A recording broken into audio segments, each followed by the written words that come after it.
Baroda dairy की सत्ता किसके हाथ में जाएगी, इसे लेकर राजनीतिक सरगर्मी बढ़ती जा रही है।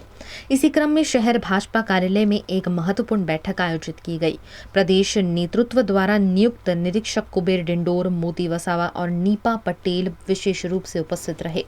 इन नेताओं ने वडोदरा पहुंचकर स्थानीय संगठन और डेयरी से जुड़े प्रतिनिधियों के साथ मंथन शुरू किया।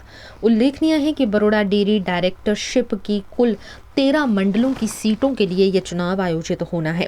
उम्मीदवारों का चयन लोकतांत्रिक और पारदर्शी तरीके से हो, इसके लिए प्रत्येक मंडल के प्रतिनिधियों को व्यक्तिगत रूप से सुना जा रहा है। आज बरोड़ा डेयरी नियामक मंडल की चूंटणी 2026 18મી માર્ચે થવાની છે।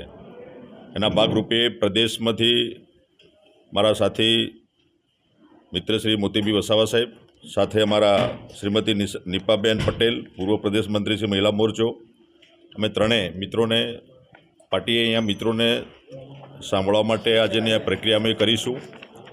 આપણી અહીંયા બરોડા ડેરી ડિરેક્ટરશીપની જે સીટો છે 13 મંડળ છે, 13 મંડળના જે મિત્રો જે અહીંયા પ્રતિનિધિ કરવાના છે, જેમ ઉમેદવારી નોંધાવવાના છે, એમને અમે ક્રમશઃ એક પછી એક એમનો વ્યૂ લઈશું, એમને સાંભળીશું અને જે કંઈ રિપોર્ટ અમે આવશે એ સાથે મળીને ત્રણેય મિત્રો અમારી પાર્ટીની જે સિસ્ટમ છે એ સિસ્ટમ પ્રમાણે અમારું જે જિલ્લા સંગઠન, સમાજના આગેવાનો અને સાથે અમારા સિનિયર કાર્યકર્તાઓ અને અમે સાથે પ્રદેશના અમે નિરીક્ષકો સાથે મળીને સંકલન કરી અને જે કંઈ બાબત હશે એ પ્રદેશમાં અમે જમા કરાવીશું।